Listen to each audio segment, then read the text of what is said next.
Assalamualaikum warahmatullahi wabarakatuh. Jumpa kembali dengan Ainin Jazz. Seperti biasa, Ainin Jazz bagi-bagi informasi seputar pengalaman dari apa yang kami alami, berbagi pengetahuan dari apa yang kami ketahui. Oke, jika konten ini ada manfaatnya, silahkan ambil dan terapkan. Jika tak ada manfaatnya, abaikan saja, anggap saja sebagai hiburan. Oke, konten sekarang ini sebagai berikut. Baik, dalam konten sekarang ini ya, kita akan memprediksi sebuah kebocoran AC Daikin inverter ya. Apakah unit ini mengalami kebocoran atau tidak, kita akan pastikan dengan seperti ini gitu ya. Terus terang ini AC mengalami kebocoran pertama kalinya ya.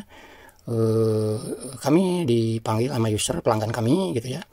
Pas kebetulan memang AC ini mengalami kekurangan gas freon gitu ya. Hingga di unitnya tersebut nampak ada bunga es atau bersalju, terutama di pipa tekannya gitu ya.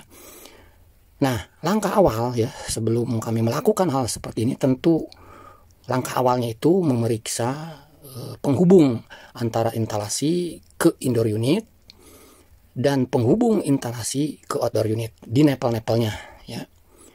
Setelah merasa yakin bahwa unit atau sambungan tersebut aman gitu ya, tidak terlihat adanya sebuah kebocoran gitu ya, tentu langkah selanjutnya adalah mau tidak mau untuk memastikannya unitnya atau instalasinya yang bermasalah gitu ya. Nah, khusus yang instalasi masuk ke dalam plafon atau ditanam di dalam tembok, tentu kita langkah berikutnya itu hanya bisa melakukan pengecekan unitnya. Pengecekan unit indoor, terutama bagian evaporator, pengecekan kondensor di bagian outdoor unit. Inilah yang seperti ini yang kami lakukan ya. Karena untuk permasalahan freon maupun AC inverter maupun non inverter, ketika mengalami kebocoran gas freon dan hasil pendinginannya hilang atau berkurang dan nampak bunga es dengan catatan AC tersebut kondisi bersih, ada 3 yang patut kita curigai dan diperiksa secara detail ya. 4 lah, termasuk 4 ya. Yang pertama, langkah awal tentu yang tadi kami sampaikan di nepel-nepel antara penghubung instalasi ke indoor unit dan nepel penghubung instalasi ke outdoor unit. Setelah itu aman, yang paling mudah lagi mau tidak mau kita itu adalah memprediksi unitnya. Kita cek semua unitnya, baik bagian kondensor maupun di evaporator.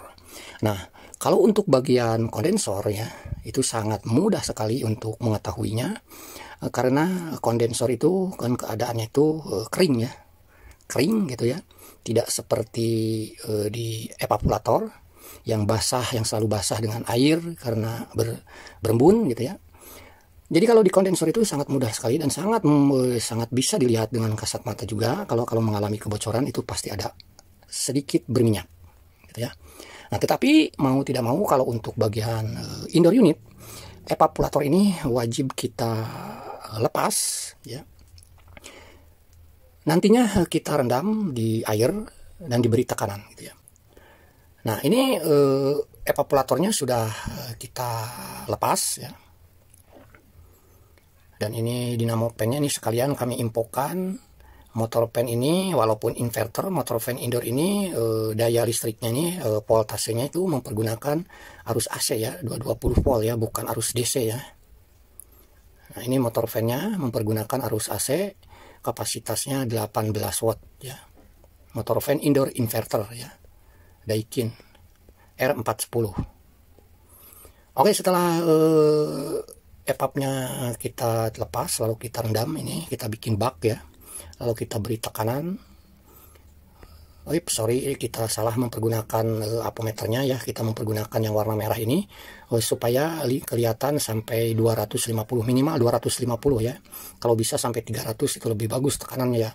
Karena kalau yang biru ini tekanannya maksimalnya sampai mentok tuh hanya 220 psi ya. Makanya kita mempergunakan apometer yang manifold ya. Manifold yang berwarna merah ya. Jadi nanti kita bakalan ketahuan ini berapa PSI-nya gitu ya. Setidaknya kita untuk menguji kebocoran ini ya, kita berikan tekanan minimal ya. Minimal 250 PSI gitu ya. Oke, kita beri tekanan mempergunakan gas freon saja ya. Maaf, ini saya pakai kaki untuk supaya mudah ini membukanya ya. Ditahan pakai kaki karena satu tangan ini lagi megang kamera. Oke, kita beri tekanan. Cukup kita kasih 250 PSI saja. Kalau toh ternyata evaporator ini mengalami kebocoran halus pun dengan tekanan seperti itu hingga 250, pasti sedikit ngegelembung itu ada ya. Apalagi mengalami kekurangan gas freonnya itu dalam jangka 3 atau 4 bulanan gitu ya. Itu dengan diberikan tekanan seperti ini lalu direndam di air, seharusnya kalau mengalami kebocoran itu evaporator terlihat ya. Terlihat, terkecuali mungkin kalau kebocorannya baru setahun gitu ya, baru berkurang gitu ya. Itu mungkin lebih halus lagi gitu ya. Tetapi kalau yang namanya sehalus apapun gitu ya, kalau dengan proses seperti ini tuh insya Allah dan pasti diketemukan kalau benar-benar evaporator ini mengalami kebocoran gitu ya. Karena walaupun rembes gitu ya, karena kita memberikan tekanan lebih tinggi dari standarnya kapasitas dia gitu ya, dengan tekanan 250 hingga 300, yang tadinya lubangnya kecil hanya rembes itu bisa menjadi besar sehingga akan diketahui ngegelembung ketika kita masukin direndam di air seperti ini gitu ya. Nah ternyata baru diberi tekanan lalu kita kontrol secara detail, ternyata tidak ada ya. Bahkan kami sempat tinggal dulu gitu ya, sambil membersihkan alat-alat yang lainnya, body-body yang lainnya ya. Nah seperti ini nih yang selesai, sambil menunggu itu gitu ya, kayak menunggu kelihatan ada gelembung atau tidaknya, atau berubah tidaknya tekanan yang kami berikan terhadap evaporator itu, kita bisa melakukan pencucian badan bodinya gitu ya. Oke, ternyata begitu sudah sekian lama sambil mencuci badan dia punya AC indoor itu ya, ternyata tetap tidak ada yang ngegelembung. Lalu kita melihat ke bagian dia punya PSI-nya juga masih tetap di 250. Tidak ada sedikit pun mengalami penurunan gitu ya.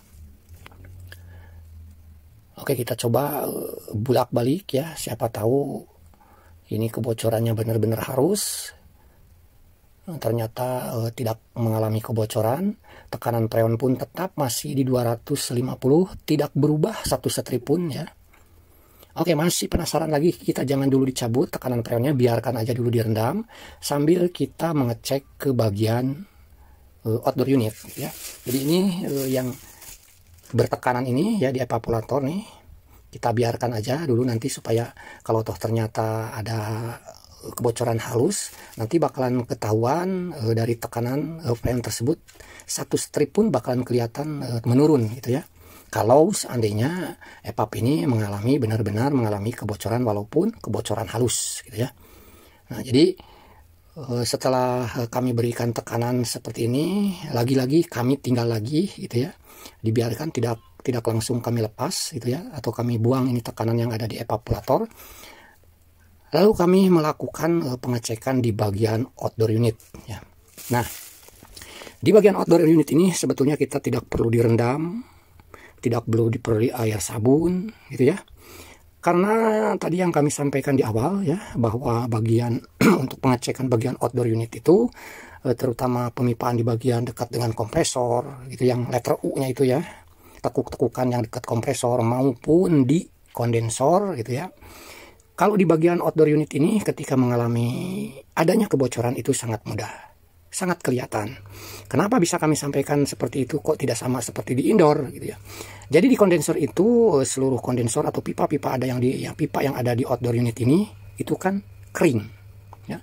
Ada debu-debu kering gitu ya, kering aja gitu ya. Berbeda dengan indoor yang setiap lagi proses AC tersebut dinyalakan kan lembab gitu ya, jadi basah gitu. Kalau di outdoor itu kan kering. Jadi kalau ada kebocoran di bagian instalasi, di bagian outdoor unit, di dalamnya pemipaan ini pasti sedikit kelihatan. Jadi seolah-olah kayak basah terus dari oli atau minyak gitu ya.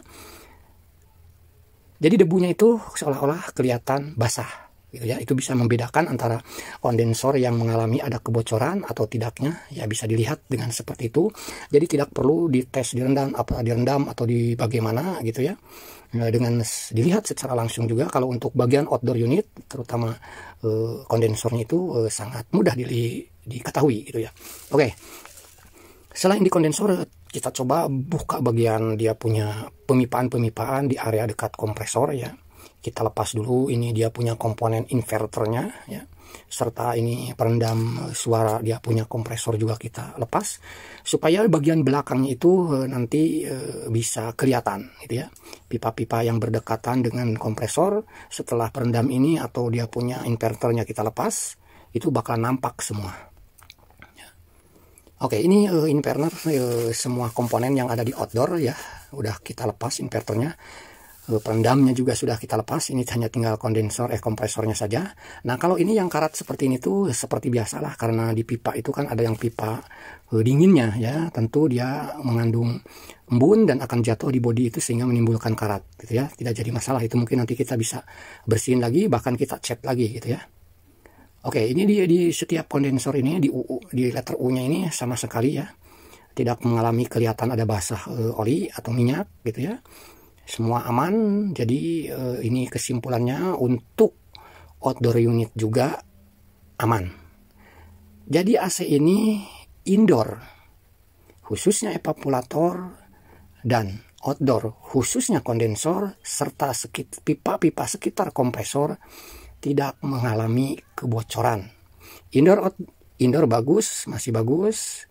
Outdoor pun masih bagus. Jadi kesimpulannya, ketika evaporator dengan proses seperti ini benar-benar tidak ada kebocoran, tidak mengalami kebocoran, serta tekanan freon pun tidak berubah yang menandakan sama sekali tidak ada freon, tidak ada kebocoran, berarti evaporator ini aman dari terjadinya kebocoran. Ya. Nah, lalu untuk di bagian kondensor pun ya, kesimpulannya untuk di bagian unit outdoor juga alhamdulillah ini AC tidak mengalami kebocoran. Jadi indoor dan outdoor aman. Di mana permasalahannya? Kita tidak usah mencari kebocoran titiknya di mana lagi. Ganti saja itu dia punya instalasi pipa penghubung indoor outdoor. Kalau ditanam, ganti saja dengan yang baru. Kalau di dalam plafon, ganti saja dengan yang baru. Jangan dicari kebocorannya, itu akan memakan waktu. Karena kita tidak akan tahu di mana titik pastinya kebocoran. Lebih baik diganti baru saja. Itu punya instalasi pipa penghubung indoor outdoor. Oke, itu saja yang bisa kami sampaikan. Semoga sedikitnya ada manfaat. Terima kasih bagi Anda yang sudah selalu menyimak konten-konten kami. Baik, itu saja yang bisa kami sampaikan. Semoga sedikitnya ada manfaat. Terima kasih bagi Anda yang sudah mensupport channel kami. Semoga Anda kita semua selalu diberikan kesehatan, dimudahkan berbagai macam urusan. Amin, amin ya robbal alamin. Terima kasih. Assalamualaikum warahmatullahi wabarakatuh. Salam Ainin Jazz.